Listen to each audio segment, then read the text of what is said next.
মৰমৰ ছাত্ৰ-ছাত্ৰীসকল, আজিৰ এই ভিডিঅ'ত আলোচনা কৰিম অষ্টম শ্ৰেণীৰ সমাজ বিজ্ঞানৰ ইতিহাস খণ্ডৰ লেছন 6ৰ ভাৰতবৰ্ষত ব্ৰিটিছ শাসনৰ প্ৰতিষ্ঠা, সম্প্ৰসাৰণ আৰু দৃঢ়ীকৰণ নামৰ পাঠটিৰ সকলো পাঠভিত্তিক প্ৰশ্ন উত্তৰ লগতে অতিৰিক্ত প্ৰশ্ন উত্তৰখিনি আলোচনা কৰিম, যিবিলাক পৰীক্ষাৰ বাবে তোমালোকৰ বাবে খুবেই গুৰুত্বপূৰ্ণ। তো এনেকুৱা ধৰণৰ প্ৰশ্ন উত্তৰ সকলো আলোচনা কৰিম। তো ছাত্ৰ-ছাত্ৰীসকল, তোমালোকে ভিডিঅ'টো স্কিপ নকৰাকৈ লাষ্টলৈকে চাই থাকিবা। তো প্ৰথমতে আমি অনুশীলনৰ প্ৰশ্ন উত্তৰখিনি আলোচনা কৰিম। 1 নম্বৰত কি কৈছে উত্তৰ দিয়া। ইয়াৰ ক নম্বৰ প্ৰশ্নত কি কৈছে ব্ৰিটিছ আৰু ফৰাচীৰ মাজত কিহৰ বাবে প্ৰতিদ্বন্দ্বিতা হৈছিল। তো ইয়াৰ উত্তৰ তোমালোকে লিখিবা ভাৰতবৰ্ষত ব্যৱসায় বাণিজ্য সম্প্ৰসাৰণ কৰাৰ প্ৰতিদ্বন্দ্বিতা হৈছিল। কি ভাৰতবৰ্ষত ব্যৱসায় বাণিজ্য সম্প্ৰসাৰণ কৰাৰ বাবে প্ৰতিদ্বন্দ্বিতা হৈছিল, নাইবা তোমালোকে এনেকৈ লিখিব পাৰিবা ৰাজনৈতিক সম্প্ৰসাৰণৰ বাবেও প্ৰতিদ্বন্দ্বিতা হৈছিল। তোমালোকে যিকোনো এটা লিখিলে হৈ যাব।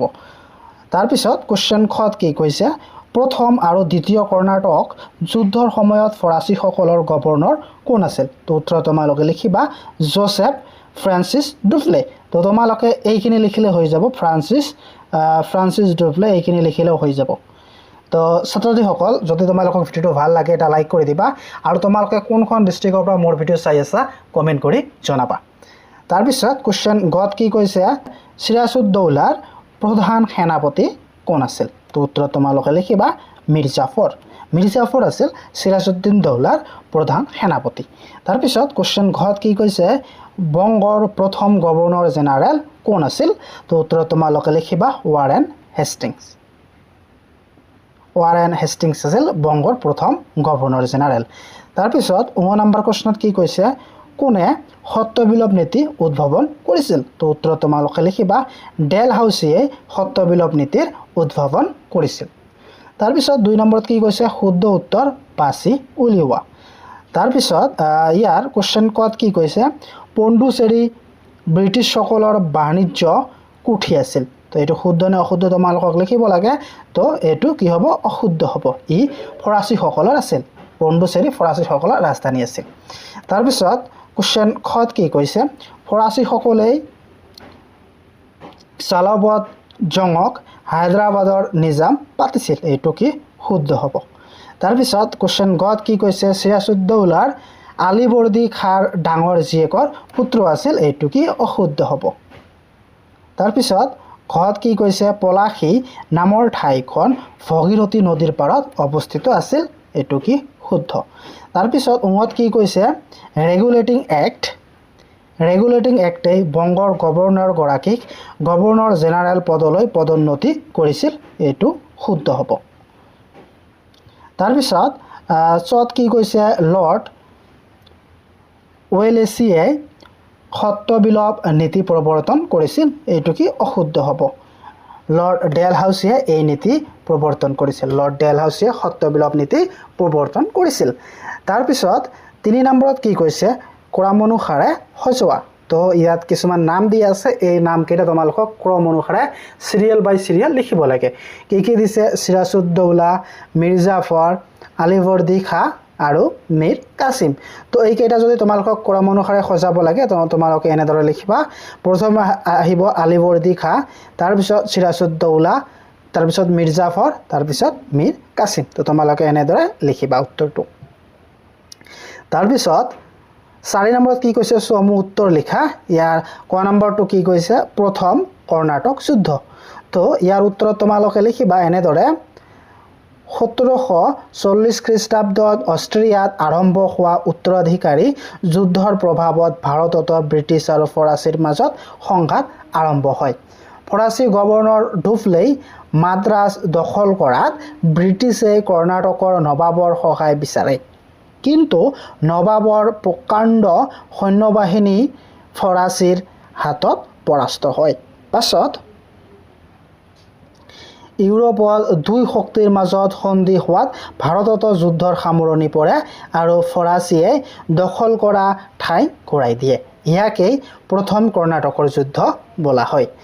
তাৰপিছত খত কি কৈছে ডুফ্লে। তো ইয়াৰ উত্তৰ তোমালোকে লিখিবা জোচেফ ফ্ৰান্সিছ ডুফ্লে আছিল পণ্ডিচেৰী ফৰাচীৰ গভৰ্ণৰ। তেওঁ এজন চতুৰ দূৰদৰ্শী আৰু তীক্ষ্ণ বুদ্ধি সম্পন্ন বিষয়া আছিল। তেওঁ তেওঁৰ নেতৃত্বই ফৰাচীসকলে ভাৰতীয় ৰাজনীতিত হস্তক্ষেপ কৰি প্ৰথম কৰ্ণাটক যুদ্ধত ব্ৰিটিছৰ মাদ্ৰাজ দখল কৰিবলৈ সক্ষম হৈছিল। তাৰপিছত গত কি কৈছে পলাশী যুদ্ধ 1757 খ্ৰীষ্টাব্দত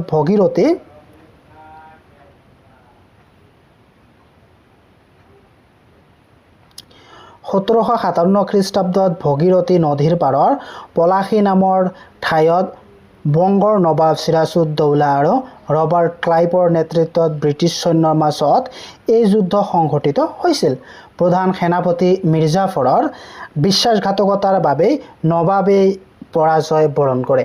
এই যুদ্ধত জয়ৰ জৰিয়তে ভাৰতত ব্ৰিটিছ সাম্ৰাজ্যৰ মূল ভেটি স্থাপন হৈছিল।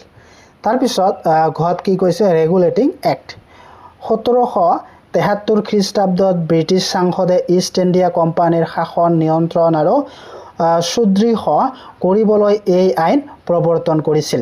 ইয়াৰ দ্বাৰা বংগৰ গভৰ্ণৰ পদটো গভৰ্ণৰ জেনেৰেললৈ পদোন্নতি বা উন্নতি কৰা হয় আৰু বম্বে তথা মাদ্ৰাজৰ গভৰ্ণৰ দুজনকো তেওঁৰ অধীনস্থ কৰা হয়। তাৰপিছত 9 নম্বৰত কি কৈছে পিটৰ ভাৰত শাসন আইন 1784 খ্ৰীষ্টাব্দত ইংলেণ্ডৰ প্ৰধানমন্ত্ৰী উইলিয়াম পিটে অৰ্থাৎ কনিষ্ঠ বা জুনিয়ৰ এই আইন প্ৰণয়ন কৰে। ইয়াৰ জৰিয়তে ভাৰতত কোম্পানীৰ কাম-কাজ তদাৰক কৰিবলৈ 6জনীয়া সদস্যৰ এখন নিয়ন্ত্ৰক মণ্ডলী গঠন কৰা হয় আৰু ভাৰতবৰ্ষত কেন্দ্ৰীয়ভাৱে শাসন চলোৱাৰ মূল ভেটি গঢ়ি তোলা হয়। তাৰপিছত কি কৈছে চিৰস্থায়ী বন্দোবস্ত। তো ইয়াৰ উত্তৰ তোমালোকে লিখিবা লৰ্ড কৰ্ণৱালিছে বংশত ৰাজহ সংগ্ৰহৰ বাবে এই ব্যৱস্থা গ্ৰহণ কৰিছিল। এই ব্যৱস্থাত কৃষিভূমিসমূহ চিৰস্থায়ীভাৱে একোজন জমিদাৰক দিয়া হৈছিল আৰু জমিদাৰসকলে কোম্পানীক এটা নিৰ্ধাৰিত বাৰ্ষিক খাজনা দিব লাগিছিল। তাৰপিছত 5 নম্বৰ কুৱেশ্যনত কি কৈছে বংগৰ ঘৰুৱা বিবাদেই ব্ৰিটিছ বংশৰ দখলৰ প্ৰধান কাৰণ। কি কৈছে ইয়াত বংগৰ ঘৰুৱা বিবাদে ব্ৰিটিছৰ বংগ দখলৰ প্ৰধান কাৰণ। কথাষাৰৰ তাত যথাযথতা নিৰ্ণয় কৰা বা তাৎপৰ্য নিৰ্ণয় কৰিব দিছে। তো ইয়াৰ উত্তৰ তোমালোকে লিখিবা বংগৰ নবাব আলীবৰ্দী খাঁৰ মৃত্যুৰ পাছত তেওঁৰ নাতি চিৰাজউদ্দৌলাৰ সিংহাসনত বহে, কিন্তু আলীবৰ্দী খাঁৰ ডাঙৰ জীয়েক খাচিতি বেগম আৰু আন এজন নাতি চৌকদগে সিংহাসন দাবী কৰি চিৰাজৰ বিৰুদ্ধে ষড়যন্ত্ৰ আৰম্ভ কৰে। নবাবৰ দেৱান ৰাজবল্লভ সেনাপতি মিৰ্জাফৰ আদি এই ঘৰুৱা আন্দোলনত লিপ্ত হয়। ব্ৰিটিছসকলে বংশ দখল কৰিবলৈ এই গৃহকন্দল পূৰ্ণ সুযোগ গ্ৰহণ কৰে। তেওঁলোকে চিৰাজৰ বিৰোধীসকলক সহায় কৰাৰ লগতে মিৰ্জাফৰৰ নবাব পতাৰ প্ৰলোভন দি নিজৰ ফলীয়া কৰি লয়। ফলস্বৰূপে পলাশী যুদ্ধত নবাবৰ পতন ঘটে আৰু ব্ৰিটিছে অতি সহজেই বংগ দখল কৰিবলৈ সক্ষম হয়। তাৰপিছত 6 নম্বৰ কুৱেশ্যনত কি কৈছে ইষ্ট ইণ্ডিয়া কোম্পানীৰ কোনবোৰ কাৰ্যকলাপেই চিৰাজউদ্দৌলাক অসন্তুষ্ট কৰিছিল। তো ইয়াৰ উত্তৰ তোমালোকে লিখিবা কি কোম্পানীয়ে নবাবৰ বিনা অনুমতিত বংগদেশত সামৰিক দুৰ্গ নিৰ্মাণ কৰিবলৈ আৰম্ভ কৰিছিল আৰু নবাবৰ দুৰ্গ নিৰ্মাণ বন্ধ কৰাত আদেশো আওকাণ কৰিছিল। ব্ৰিটিছ বণিকসকলে দস্তকৰ বিনা শুল্কে বেপাৰ কৰা প্ৰমাণপত্ৰ অপব্যৱহাৰ কৰি ব্যক্তিগত বাণিজ্য বিনা শুল্কে কৰিছিল, যাৰ ফলত নবাবে পাবলগীয়া ৰাজহ বিস্তৰ লোকসান হৈছিল। চিৰাজৰ বিৰুদ্ধে ষড়যন্ত্ৰ কৰা বংগৰ দেৱান ৰাজপল্লৱৰ পুত্ৰ কৃষ্ণদাসক নবাবৰ ইচ্ছাৰ বিৰুদ্ধে ব্ৰিটিছে কলিকতাত আশ্ৰয় দিছিল। তাৰপিছত 7 নম্বৰ কুৱেশ্যনত কি কৈছে ইষ্ট ইণ্ডিয়া কোম্পানীৰ সাম্ৰাজ্যবাদী নীতি কি কাৰ্যৱলীৰ দ্বাৰা প্ৰকাশ পাইছিল আলোচনা কৰা। তো ইয়াৰ উত্তৰ তোমালোকে লিখিবা কি ইষ্ট ইণ্ডিয়া কোম্পানীয়ে কেইবাটাও কূটনীতি আৰু কাৰ্যৱলীৰ জৰিয়তে ভাৰতত নিজৰ সাম্ৰাজ্যবাদী চৰিত্ৰ প্ৰকাশ কৰিছিল। প্ৰথমটো হৈছে প্ৰত্যক্ষ যুদ্ধ। পলাশী আৰু বক্সাৰ যুদ্ধৰ জৰিয়তে বংগ বিহাৰ আৰু উৰিষ্যাত পোনপটীয়াকৈ ৰাজনৈতিক ক্ষমতা দখল কৰা। তাৰপিছত কি আহিল অৰ্থনৈতিক শোষণ। চিৰস্থায়ী বন্দোবস্তৰ দৰেই ব্যৱস্থাৰে মাটিৰ ৰাজহ ব্যৱস্থা কোম্পানীৰ দখললৈ নি ভাৰতীয় অৰ্থনৈতিক নিজৰ স্বাৰ্থত ব্যৱহাৰ কৰা। তাৰপিছত কৰত মৈত্ৰী নীতি। লৰ্ড ৱেলছিয়ে প্ৰৱৰ্তন কৰা এই নীতিৰ দ্বাৰা দেশীয় ৰজাসকলক ব্ৰিটিছ সৈন্যৰ সুৰক্ষা লোৱাৰ নামত ক্ষমতাচ্যুত কৰা আৰু কোম্পানীৰ তলতীয়া কৰা। তাৰপিছত সত্ত্ববিলোপ নীতি। লৰ্ড ডেলহাউছিয়ে প্ৰয়োগ কৰা এই নীতিৰ জৰিয়তে উত্তৰাধিকাৰী নথকা দেশীয় ৰাজ্যবোৰক কোম্পানীৰ প্ৰত্যক্ষ অধীনলৈ অনা। তাৰপিছত 8 নম্বৰ প্ৰশ্নত কি কৈছে? লৰ্ড ডেলহাউছিয়ে সত্ত্ববিলোপ নীতি প্ৰয়োগ কৰি কোন কেইখন ৰাজ্য কোম্পানীৰ শাসনাধীন কৰিছিল তাৰ এখন তালিকা প্ৰস্তুত কৰা। তো ইয়াৰ উত্তৰ তোমালোকে লিখিবা। লৰ্ড ডেলহাউছিয়ে সত্ত্ববিলোপ নীতি প্ৰয়োগ কৰি তলত দিয়া ৰাজ্যসমূহ ব্ৰিটিছ কোম্পানীৰ শাসনাধীন কৰিছিল। মন্দোদী, এইটো 1839 খ্ৰীষ্টাব্দত, কাবালা 1840 খ্ৰীষ্টাব্দত, চাতাৰা, জয়পুৰ আৰু সম্বলপুৰ 1844 খ্ৰীষ্টাব্দত, তাৰপিছত ভগলপুৰ, উদয়পুৰ আৰু নাগপুৰ আৰু ঝান্সী, তো এইটো 1850 পৰা 1854 খ্ৰীষ্টাব্দৰ ভিতৰত। তাৰপিছত 9 নম্বৰ কুৱেশ্যনটো কি কৈছে?